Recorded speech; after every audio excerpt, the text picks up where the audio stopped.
Viewers, welcome to my channel. आज हम Rhonda Byrne का द सीक्रेट बुक का 9 चैप्टर का थर्ड पार्ट पढ़ने जा रहे। आप अपना अतीत नहीं है।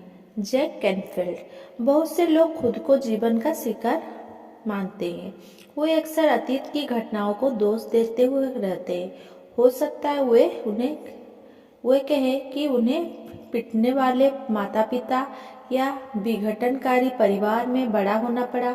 अधिकांश मनोवैज्ञानिक मानते हैं कि लगभग 85% परिवार विघटनकारी होते हैं। इसीलिए अचानक आपको यह एहसास होता है कि आप इतने अनूठे नहीं हैं। मेरे माता पिता शराबी थे। मेरे पिता मुझे पीटते थे। जब मैं 6 साल का था तो मेरी माँ ने उन्हें तलाक दे दिया। मेरा मतलब है, ये किसी न किसी रूप में हर व्यक्ति की कहानी है। असली सवाल ये है, अब आप क्या करने वाले हैं? अब आप क्या चुनने वाले हैं? क्योंकि या तो आप मनचाही चीजों पर ध्यान केंद्रित कर सकते हैं या फिर आप अपनी मनचाही चीजों पर ध्यान केंद्रित कर सकते हैं। और जब आप मनचाही चीजों पर ध्यान केंद्रित करते हैं तो अनचाही चीजें गायब होने लगती है और मनचाही चीजें बढ़ने लगती है। एक वक्त ऐसा आता है जब अनचाहा हिस्सा बिल्कुल ओझल हो जाता है। जो व्यक्ति अपने मस्तिष्क को जीवन के स्याह पहलू पर केंद्रित रखता है, वो अतीत के दुर्भाग्य और निराशाओं के बारे में बार बार भोगता है। यही नहीं, वो एक तरह से भविष्य में ऐसा ही दुर्भाग्य और निराशाओं के लिए प्रार्थना करता है। अगर आपको भविष्य में दुर्भाग्य के सिवा कुछ नहीं दिखता है तो आप दुर्भाग्य के लिए प्रार्थना कर रहे हैं और निश्चित रूप से आपको यही मिलेगा। अगर आप अपने अतीत की मुश्किलों पर ध्यान केंद्रित करते हैं तो आप वर्तमान में अपने लिए ज्यादा मुश्किल परिस्थितियां उत्पन्न कर रहे हैं। इसे छोड़ दें, चाहे ये जो भी हो। इसमें आपका ही फायदा है। अगर आप किसी से द्वेष रखते हैं या किसी पुरानी घटना के लिए किसी को दोष देते हैं तो आप सिर्फ अपना नुकसान कर रहे हैं। आप ही एकमात्र व्यक्ति है जो उस जीवन का निर्माण कर सकते हैं जिसके आप हकदार हैं। जब आप सचेतन रूप से अपनी मनचाही चीजों पर ध्यान केंद्रित करते हैं, जब आप अच्छी भावनाएं भेजना शुरू करते हैं तो आकर्षण का नियम प्रतिक्रिया करेगा। आपको तो बस शुरू करना है और ऐसा करते ही जादू की छड़ी घूम जाएगी। लिसा निकोल्स। आप अपनी तकदीर के निर्माता हैं। आप लेखक हैं और अपनी कहानी खुद लिखते हैं। कलम आपके हाथ में है और परिणाम वही है जिसे आप चुनते हैं। Michael Bernard Beckwith.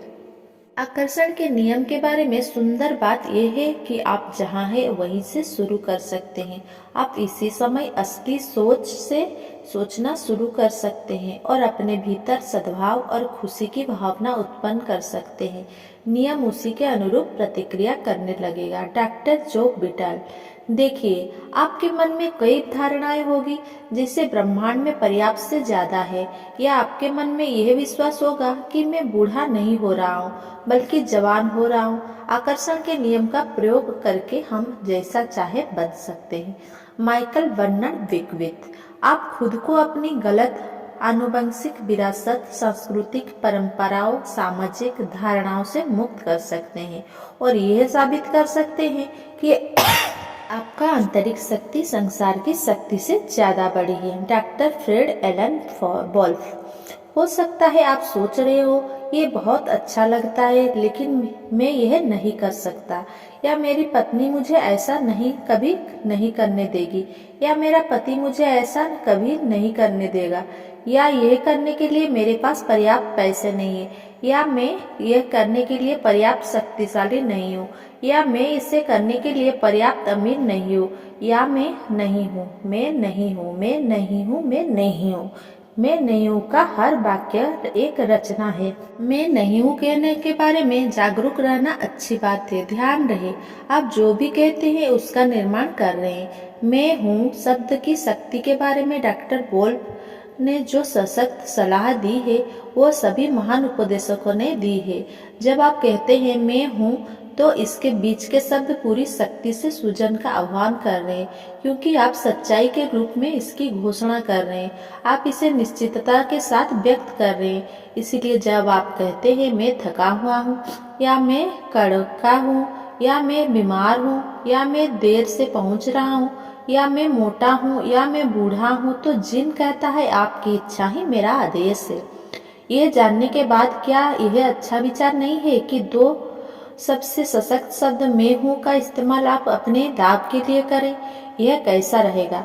मैं हर अच्छी चीज पा रहा हूँ, मैं खुश हूँ, मैं अमीर हूँ, मैं स्वस्थ हूँ, मैं प्रेमपूर्ण हूँ, मैं समय का पाबंद हूँ, मैं चिर युवा हूँ, मैं हर दिन ऊर्जावान हूँ। अपनी पुस्तक द मास्टर की सिस्टम में चार्ल्स हानेल दावा करते हैं कि एक संकल्प हर उस चीज को समाहित करता है जिसे कोई इंसान चाह सकता है। उनका दावा है कि यह संकल्प सभी चीजों के लिए अनुकूल स्थितियां उत्पन्न कर देगा। वे आगे कहते हैं, इसका कारण यह है कि संकल्प सत्य के अनुरूप है, और जब सत्य प्रकट होता है तो हर तरह की गलती या मतभेद गायब हो जाते हैं। यह संकल्प है, मैं पूर्ण, आदर्श, शक्तिशाली, उत्साहमय, प्रेमपूर्ण, सद्भावनापूर्ण और खुश हूँ। अगर आपको अपनी मनचाही चीज अदृश्य में से खींचकर दृश्य में लाने का यह तरीका मेहनत भरा लगता है, तो इस शॉर्टकट को आजमाएं। आप जो चाहते हैं उसे पूर्ण सच्चाई के रूप में देखें। इससे आप जो चाहते हैं वो प्रकाश की गति में से प्रकट हो जाएगा। जिस पल आप मांगते हैं उस पल यह ब्रह्मांडीय आध्यात्मिक क्षेत्र में सत्य होता है, और वह क्षेत्र मौजूद होता है। जब आप अपने मस्तिष्क में किसी चीज की कल्पना करते हैं तो वह विश्वास रखें कि वह यह सच्चाई है, और इसके प्रकटीकरण के बारे में कोई सवाल नहीं हो सकता। ये नियम आपके लिए क्या कर सकता है, इसकी कोई सीमा नहीं है। अपने आदर्श स्वरूप में यकीन करने की हिम्मत करें। उस आदर्श स्वरूप के बारे में इस तरह सोचें जैसे ये सचमुच हो चुका है। जब हेनरी फोर्ड दुनिया में अपनी कार के सपने को साकार कर रहे थे तो उनके आसपास के लोगों ने उनका मजाक उड़ाया और उन्हें पागल समझा, क्योंकि उनकी निगाह में वे इतनी अजीब सपने को साकार करने की कोशिश कर रहे थे। हेनरी फोर्ड मजाक उड़ाने वाले लोगों से ज्यादा समझदार थे। वे रहस्य जानते थे और वे ब्रह्मांड का नियम जानते थे। अगर आप सोच ले कि आप कर सकते हैं या यह सोच ले कि आप नहीं कर सकते हैं, तो दोनों ही मामलों में आप सही हैं। क्या आप सोचते हैं आप कर सकते हैं? इस ज्ञान से आप जो चाहे वो हासिल कर सकते हैं। इस ज्ञान से आप जो चाहे वो काम कर सकते हैं।